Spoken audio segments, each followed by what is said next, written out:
Welcome back for another episode of Transform Your Workplace. I've got a bonus episode for you. It's with Nicole Blevins. Nicole, how are you?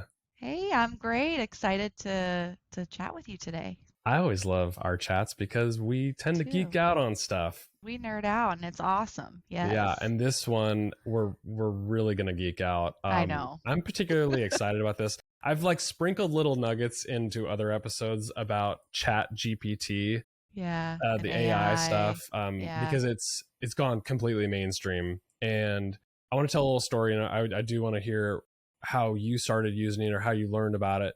So I personally am a such a nerd geek when it comes to tech. I am always tinkering with stuff. I like to learn about the newest, latest, and greatest tools.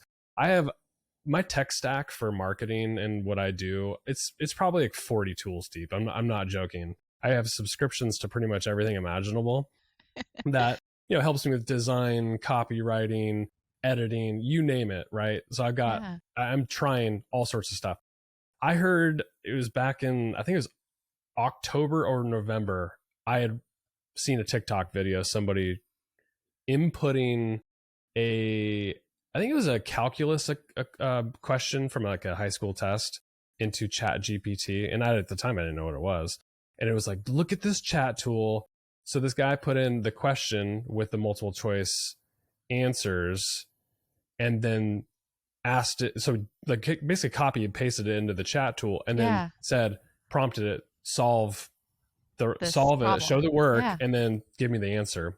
And within seconds, it produced the result. So I was like, Yeah. no way, like, no Yeah. I have to way. I see had this that for weird myself. reaction. I'm like, I don't Yeah. believe it until I try it. So, of course, I tried it. And I Yeah. started messing around with a couple things where I really had the moment of like, holy shit, this is something different. Yeah. I was working on, I'm going to sound lazy. I was working on a survey. I had tons of data, 1,500 lines of data. And I'm like, okay, normally I would read through all this stuff. Um, Try to pick out I need to trends. develop themes. I need to Yeah. like basically cut through 1,500 lines of comments and qualitative data and develop some themes. All I needed was just high level themes. I copy and pasted all that in a Chat GPT and then asked it to give me the top three themes. And it Yeah. did within 5 seconds. Yeah. And the reaction I had in my body, I felt it. Like my face was like of shock and awe at the same time because I don't remember feeling like this except for probably when a search Yeah. engine came out when I was in high school. Google came out, and I remember feeling like that. But this is different because I'm like, oh my god, this work that I would normally spend 5 hours doing, whatever, I did it in 5 seconds, and I was able to eyeball the comments too to see if it was accurate, and it was. So I had that like visceral reaction in my body of just shock and awe. Did you have any similar experiences with that? Yeah, well, I learned about this a little bit from my husband. He's kind of more into like tech and Yeah, AI and that kind of cool stuff. So I first kind of learned about it from him. And he also like does a little bit of programming and was telling me like you could, if you're having yeah, issue with your code, like you can ask it what the issue is and it'll tell you. And I'm like, no way.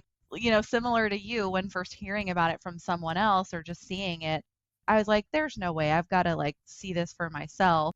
And so I was just kind of playing around with it too. I was like, all right, let me see. I like to write kind of in my spare time, like just, it can be like HR related, but yeah, also, just like storytelling and just general writing. And so I sometimes get like a block of like ideas, like what is something I could write about? I'm feeling creative. So just asking like, what are some topics that I could write about, hot topics or something like that, and it just spits out topics and trends, and then that gets kind of my wheels turning, and I'm like, oh, that's something I could write about, and I would start writing on it, and I was like, what else can this thing do? It can translate. I like wrote a sentence in English, and I was like, translate that into Spanish, and it did, and but we'll also talk about some of the problems here in yep, a little bit, right? Because I'm like, I have no idea if that's truly accurate or not, but it looks exactly. right. Yep, yeah, So it's incredibly cool and a really powerful tool, but there's of course drawbacks, yeah. just like with anything, and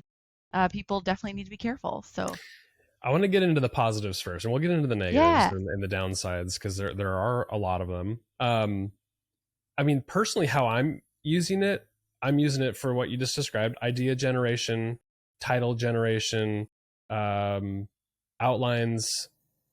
And then even like what's even better about it is if you give it really good inputs, like the prompts, I think they call it prompt engineering. If you Mm-hmm. give it really good prompts, you're going to get a better output. So like, for Right. example, Right. a lot of my content, like kind of like this, is podcast oriented. So it's conversations. Like we're generating the Yeah. content based on our knowledge. So I've taken like an entire podcast transcript from a discussion and threw it in there, copy and pasted it, and then I'll prompt it and I'll say, give me a title idea for this podcast episode, summarize this for podcast show notes, and it's pretty Yeah. darn good. Yeah. It's not That's awesome. perfect, but it's Right. it's a starting point. So it's like I'm Yeah. cutting through 75% of what would have been manual work, and then I'm doing And is tweak it. time. And the nice thing is I already know the what the podcast topic was Right. about, so I know what it's generally about. So I know if it's inaccurate or not. Yes, That's the best exactly. part, because what you described a little bit ago was, I don't know if this is accurate. Like if you're just Right. asking it for Right. like something brand new, Anything. Yeah. you can't really confirm that because the sources aren't there. So that's how I'm using it. So I think what most people are starting to say is like the better prompts that you have, and if you can learn how to engineer that the best and ask it, you're going to get a way better result. Yeah. Have you had experience with Absolutely. that? I haven't used it a ton yet. I think, I'm a little bit like afraid of it too. And like, this is so cool and powerful, but I'm kind of scared of it at the Kind of same paralyzed time. by it. Yeah. Yeah, I'm kind of like, wow, I don't even know what to do. The possibilities are endless. So I've really just kind of been playing around with it to see what it does and what its capabilities are. But I have also heard the same thing. I've had many conversations with, colleagues and family members and friends about this. Like you said, it's a hot topic and everyone's kind of learning about it and using it and getting into it. And it is, if you prompt it up front with a lot of information, if you spend that time on the front end, you're going to Yeah. get a better result. And it saves so much time, is what I'm hearing and learning from someone. Is like you said, all that data, 1,500, pages or whatever of text to go through, that could take you hours to do and say, oh, here's what I think the trends are. Right. And the fact that it can be done in seconds is a huge time saver. And also, it frees up your time to be spent on more like Yeah. valuable, higher impact items than just trying to figure out right trends and something like that. As I mentioned, like when we first started this discussion, is that it was novel at first because it's like, it's so new, we don't know how to use it. But now, as people like, I mean, in the marketing space that I follow so closely, people are creating guides and ebooks and even Yeah. courses Yeah. and training on how to prompt it. So it's gone completely mainstream, where now Yeah. professions all across the world and every industry are now like, how can I use this Yeah. to be more productive? And so I want to hone in on the HR profession, because that's where we live. Yeah. And we do HR consulting. So that means we Yeah. advise our clients, we do projects for them, we build handbooks and job descriptions and do investigations and employee relations complaint, stuff like that. So Yeah. it compensation analysis, we do it all, right? We Yeah. train people. Well, enter ChatGPT into the HR profession. Now people are using it to generate job descriptions, employee handbooks, policies, Yeah. employee survey questions. Like, what else are you hearing? Yeah. Also, it's kind of integrated with recruitment technologies, right, for the Yeah. recruiting and screening process as well, which is like a whole other ball game that I'm sure we'll talk about here. But generating interview questions, if you have an interview with a candidate, there's a ton of questions out there. So, something like, I want to ask Yeah. a question to get to this particular type of skill, generating those Yeah. questions, um, all kinds of things. It's crazy. It is pretty wild. And I think it's the wild, wild west in many ways too, because I think people are like, oh, cool, I can just blindly Yeah, write in generate an accounting manager job description right. and then they'll just take that and run with it. Whereas I Yeah. think like if you do what I described earlier, which is like assume it's like 60 to 75% of the way there, and then use the extra time Make it better. critically thinking about how do we maximize the product, the results of what the output was. So that's where like the concerns start coming in. So I think Yeah. I would be, getting into the caution side of this is you're still going to need the expertise on that back Yeah. 25% of this. Like, don't just like go to ChatGPT and blindly say, write me a anti-harassment policy. That would not be wise. No, no. Yeah, and I think that's like the scary or dangerous part is, people are going to use it more and accept that as truth, Yeah. right? And say, okay, I'm going to run with this when, if you're not an expert in that subject matter, right? If you're not an HR professional or expert, you don't have that knowledge and experience and expertise, Yeah. you may not, realize that there's some language on that job description that's actually like discriminatory or that you can't, Yes. Right. have in there. Or it may leave out, key requirements, like EEO language Yeah. and language regarding reasonable accommodations for people with Mm-hmm. disabilities for the essential functions of the job and just things like that. So, having an over reliance on something like that or taking it as and accepting it as truth if you Yeah. don't have that background to really be able to fact check yourself or understand what that output is, it can be concerning and actually Yeah.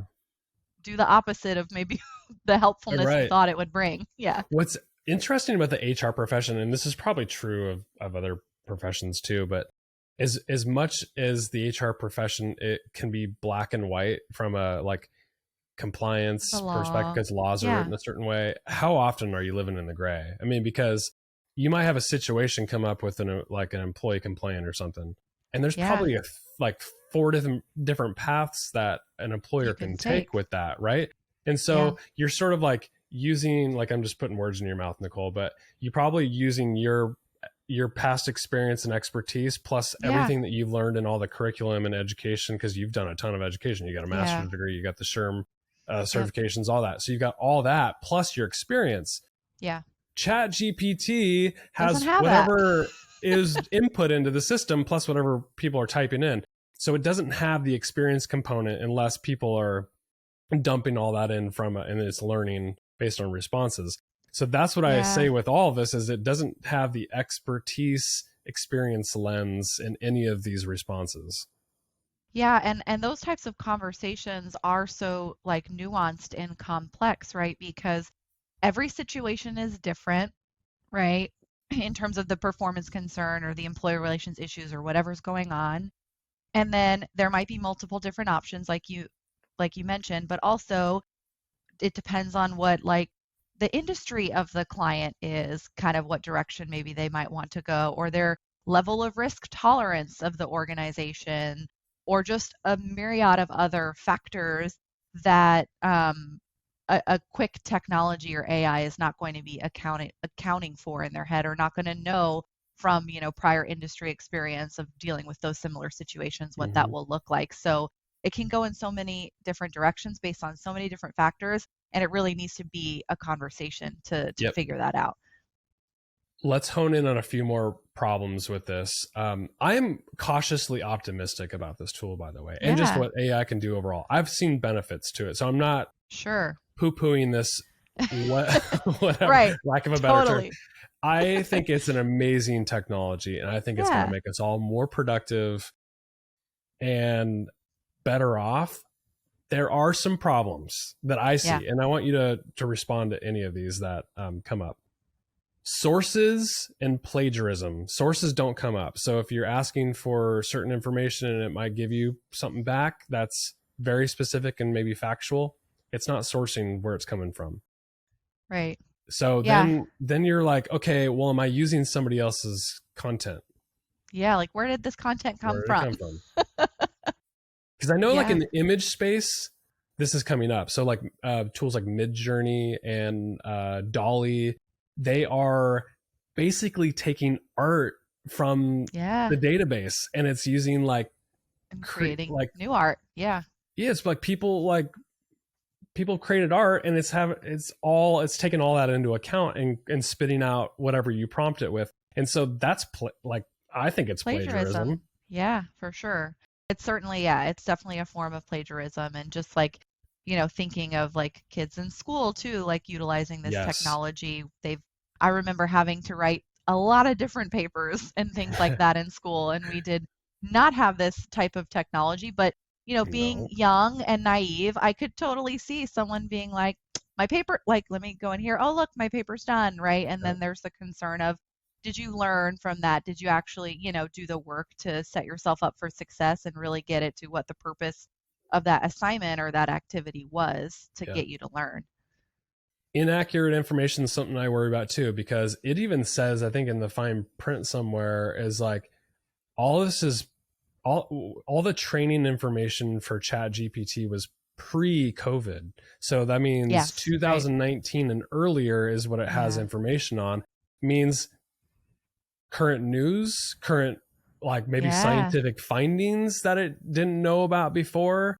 So yeah, be cautious when you're like looking for facts. That's another thing I'd say, because think about it, in the HR yeah. space, how many laws have changed since A 2019? lot, A especially in lot. Oregon, and like paid leave Oregon, right, is coming to us very quickly here in September, Yep. and this would know nothing about that or have no Yep. information. Bias is another concern of mine. Yeah. So Oh, this Chat GPT was trained by a group of engineers, yeah. probably Humans. a large group, Yeah. because this is a complicated tool. And people have biases. So Yeah. they're inputting the information. And then now that it's machine learning, people who are prompting and putting in information that it's learning from are also biased. Yeah, and I've read another, an article about this that talked specifically about like AI in recruiting technology and Yeah. software systems to where like it may not be set up to be biased, it may not be set up to say like we want to eliminate these candidates or people, but because of that machine learning component, right, it learns over time based on who you end up hiring or saying is your best candidate in the system and updating the system on who's your good candidate, who you didn't move forward with. And it can learn bias, not intentionally, right? But just by the nature of like, all of the people that you're hiring are white males. So white males must be the best candidate. And so that's what I'm going to give to you and screen out all the rest moving forward, which Yep. obviously is problematic. So while the intention is good, right, and how we're using it and saving time and setting it up on the front end, it can learn those biases from us as humans because we're innately biased, right? Yep. This last point I'm going to make about the problem, I think it's probably the biggest one, because I see long-term downstream problems with this. Non-critical thinking when you're doing this. So like, let's say, I'm just going to use a stupid example. Let's say I'm going to post a job I'm going to hire an HR manager. So I say, ChatGPT, write me a job description for an HR manager. So it's going to spit out a result based on all of its learning, right? Yep. So then let's say I go and post that, publicly. I didn't change it at all, because I'm like, oh, this is good enough. I'm going to go hire for a position. So then that lives out in the web somewhere. And let's say somebody else out like copies it, right? Yeah. Which is fine. Take that. But then let's say another person goes into Chat GPT, HR manager job description, write one for me, spits out the same result. Yeah. And then they post it on their website. So my concern long term is, if we don't use critical thinking and like the prompt engineering, and then even customize it on the back end of whatever it outputs, I'm worried that we're going to become some homogenous society when we're trying to celebrate diversity and like Yeah. different backgrounds and thought. And when you blindly use a Yeah. tool with no creativity and critical thinking on the back end of it, we are doomed. Yeah, that has, crossed my mind and been a concern of mine is like, what I can see easily people having an over reliance on something like this and then losing the ability to like be creative and like use critical thinking and problem solving to like figure something out. And, also like you mentioned, this AI it's all coming from things that were written before, right? Like Yeah. past photographs or internet information that's available out there that's been written before. So like what happens if we stop writing new things, right? Then Yeah. it's not going to have new or updated information to pull from because it's just pulling from the same old information because no one is like being creative and using that critical thinking and problem solving to put new content out there Yeah. that's truly new content, Right. right? For the system to even be able to pull from on a perpetual basis. So, Yeah. yeah, that is a concern of mine because over my years of experience, right, I've had to learn to problem solve and craft, you know, professional emails and like, different things to different people. And that took me a long time to figure out. And communication is so nuanced, right? Like based on who you're talking to in the audience, and a human, right, Yeah. needs to figure that out. Yeah, absolutely. Well, this is a really good discussion.